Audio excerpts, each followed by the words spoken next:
27 minutes past 10 o'clock. How are you doing? Are you having a wonderful morning? I am.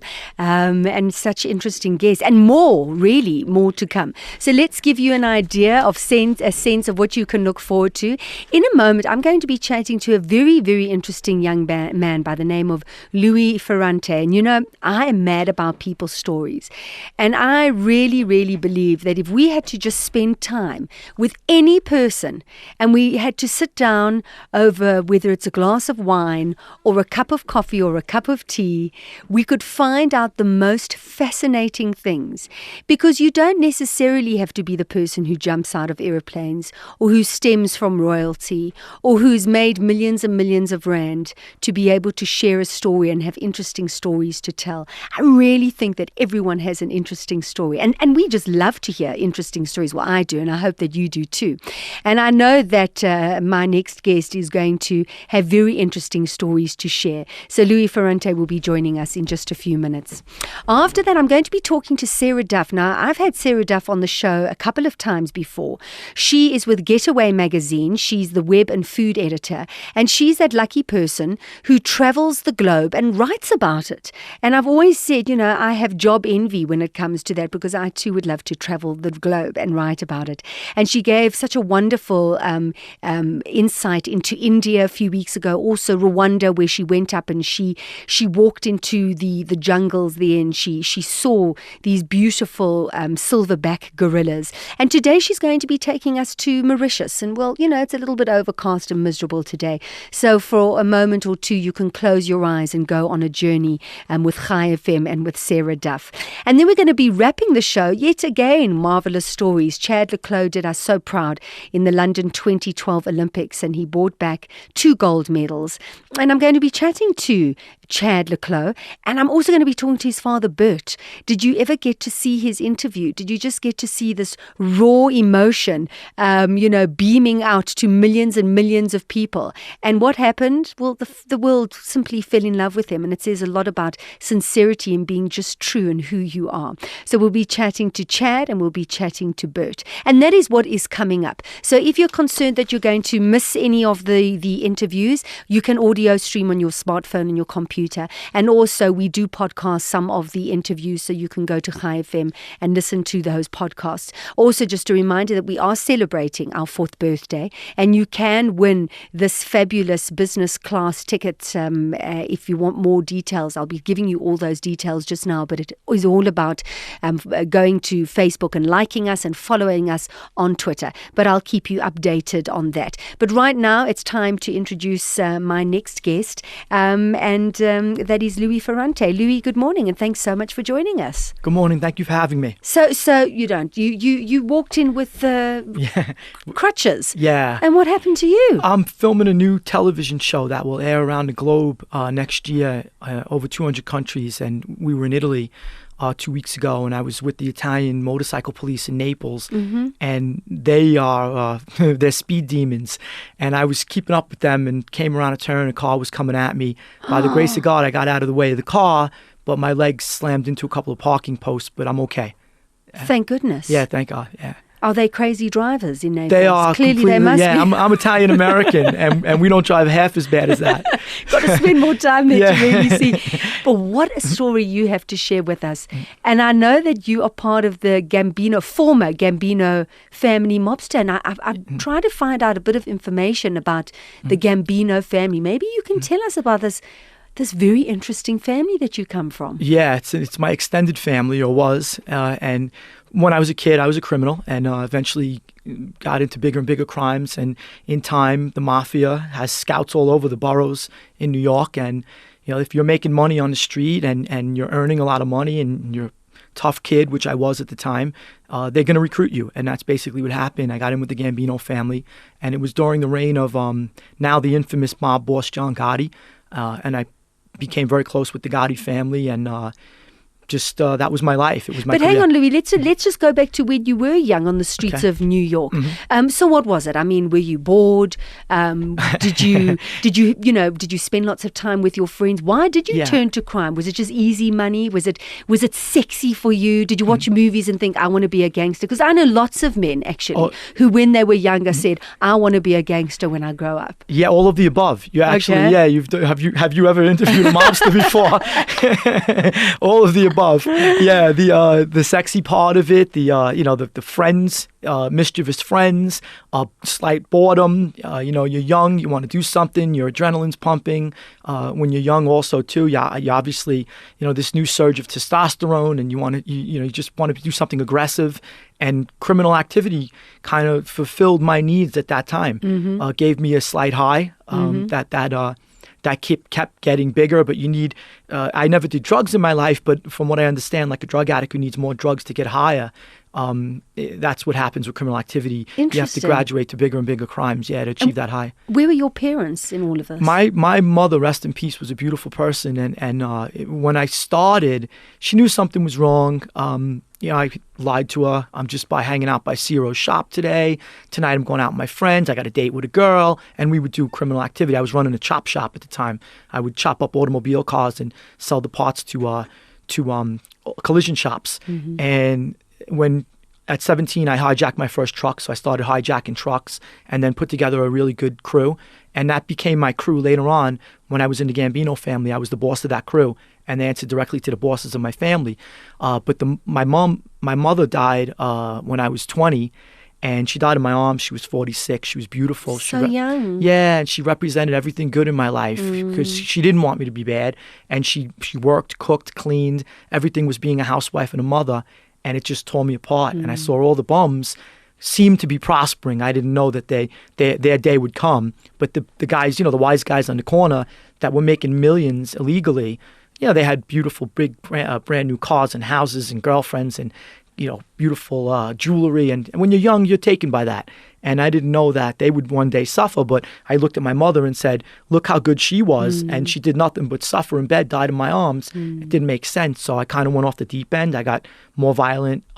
If anybody in the family needed to be taken care of, I was like, send me. I'll take care of it. And I put together a real, we were like a muscle crew for the family, where if there was a beef with anybody didn't pay, we went. We made sure if we had to hang somebody out of a window, they paid. So that's kind of like how I kept getting bigger and bigger until I went to jail. Louis, you talk about this adrenaline high, and I can almost, understand that you're operating on another level because you have your own laws, you have your own way of operating, and obviously there's a lot of fear in the community, so people are respecting you. So at what point, you talk about you being arrested, was that when you came down to earth and realized, or was the arrest and going into jail, you were still on that high, you were still a part of this great Gambino family and getting your way? Another great question.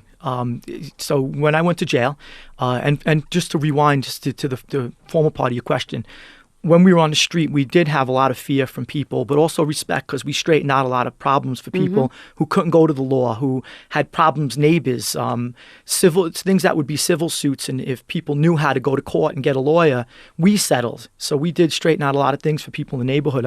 I'd have 65-year-old men knocking on my door when I was 25, asking me to straighten out a problem they have with their neighbor or their boss or their colleague, and I would do it. But then when to the latter part of your question, I went to jail, and still you feel like that's how you make your bones in the mafia. You go to jail. So I was proud to go to jail. I'm going to pass the final test that I could do time and keep my mouth shut. So we were in jail. A lot of mobsters were getting locked up because there were a lot of snitches at the time. The famous snitch was Sammy the Bull Gravano, but there were a lot of other ones. And most of the Gambino family was getting locked up, and the Colombo family, the Lucchese family, and they were all my friends. So at one time or another, there were so many of us in jail that they could have just put a fence around my neighborhood and said, you guys are locked up. And we were still living that life that we all knew. We were still trying to control the rackets we had on the street, through visits and stuff, and we would have sit-downs inside the joint if we had a beef with each other. A sit-down is when we get together and try to straighten out a beef, like diplomatically. So we were living that life. We'd play cards all day, drink coffee, talk about the life. This is what you were doing in jail? In jail. Coffee, believe it or not, playing cards. Wow, yeah. okay. That's Smoking not too cigars. bad. We were smuggling in food. We had a racket where we paid the guards. It came to light. The FBI ended up pinching the whole jail we were in, but we had this about 6 or 8 month run where the guards were bringing us in steak, lobster. I feel At like the time, I'm it wasn't listening kosher. to a movie as yeah, you're it was talking. the same thing. Yes, it really is. I actually wrote about this all in my autobiography, my first book, and touched upon it in my second book. But and everything I write about is verified because it was everything that I was either charged with or investigated for. Just so you know, because I know I read autobiographies and sometimes I'm like, can this be true? Well, mine is. So anyway, so after a year, I kind of, by the grace of God, I went to the hole. I was always fighting. And I was quick with my hands because I came from a neighborhood where you fought. You didn't take nothing from nobody. And I had done the same thing in jail. And I got into a beef and I went to the hole. And actually, this particular time I went to the hole, I was going to the hole regularly. But the hole is isolation, where you're in a solitary confinement. And at this one particular time I went. For what? For how long would you go they put into you in for solitary 4 weeks, 6 weeks. solitary confinement for 4 weeks? Yeah, easy. Nothing like, like nothing they give you that. So, I mean, there are people in there for a year, believe it or not. And so I'd go in there for 4 or 6 weeks for a fight, come out. And then on one occasion, I went for something I didn't do. It was somebody else who had done it. But I kept my mouth shut. And the captain of the guards said, who did it? Because somebody threw an apple that hit a guard in the eye and gave him a black eye. And you can't assault a guard. Obviously, that's something that is off limits. It's like, assaulting a police officer on the street. And they locked me up in the hole, and I said, I didn't do it. I knew who did. They said, well, if you didn't, who did? And I said, well, that's for you to find out, not me. And I had an altercation with the captain of the guards where I grabbed his tie through the food slot, and I tried to strangle the guy. I was still a hot-headed kid, and I pulled it as hard as I could, and it was a clip-on, so I ripped it off, and I threw it back at him, and I said, it's a clip-on, you dirty whatever. And he said, yeah, you think we'd wear real ties with you animals in here? He said, you're an animal. Look at yourself. He says, you're in a zoo. He goes, you can't leave here unless you're in chains. He goes, as if the prison wasn't enough for you. You got to be locked up in a smaller cage because you're nothing but an animal. And something by the grace of God clicked. The light went off. And I said, I am an animal. And my mother didn't raise me this way. What have I done? And now it was a little late for those thoughts because I was facing the rest of my life in prison. And I had 3 indictments. The FBI indicted me, the Secret Service indicted me, and the Nassau County Organized Crime Task Force, which was like the state county prosecutors. So with 3 indictments and facing life hanging over my head, it's a little late for the light bulb. But what is life? I mean, how many years is life in America? They can give you for murder. They could give you life, the word, not a number, which means you must die and leave the prison in a coffin. What I faced was 150 years, and they do give those numbers out. So, I did not murder anybody, so I was charged with everything under the sun but murder. And because of that, they stack the years. If you go to trial and you lose, you get the 150 years. I watched people get 180 years, 230 years, and it's basically they don't consider that life in their statistics, but it is because they think, well, you have a number. But no, I don't know anybody who's lived to 230. I mean, unless it's Methuselah. So, and so anyway, facing life, and I figured it was too late, but I did want to change, and I figured even if I die in jail, I may as well change my life here and now, or else what? What do I have? And I started to read, fell in love with books. I asked my friend to send books, asked another friend to send books, and I never read a book in my life. I cheated my way through school. And now a whole world opened up to you. Whole world, yeah. I read 18 hours a day for years, and I got out. I figured out how to. Hang on, wait. Let's go, pause. Gosh, I'm sorry. This is so exciting. Okay. I'm glued. Let's take a break. Okay. We'll be right back. Okay. Thank goodness for technology. Unforgettable on 101.9 Chaifm. Well, we're hearing an unforgettable story, literally. I have Louis Ferrante in the studio, and he's sharing his story with us. He was part of the Gambino family, the mobsters in New York, and we're up to the stage when Louis, you were in jail, and there was a turning point when the guard turned around and said, look at you, you're an animal and you're in a cage. And it hit you. And that's where you connected with your mom, because you said, well, my mom didn't bring me up this way. And that really was, even though you knew you were facing life in prison, it was a turning point for you. Yeah. I felt even if I never get out, and even though she was dead, her soul was gone. Her body, I should say. I don't know where her soul was, but I just figured that I'm here and I have to change my circumstances here and now, one way or another, even if it's in this cell for the rest of my life. And when I did get out of the hole, I called the former caretaker. Italians in America, the mafia guys, have social clubs. We all had social clubs where we'd hang out and kind of commune with each other.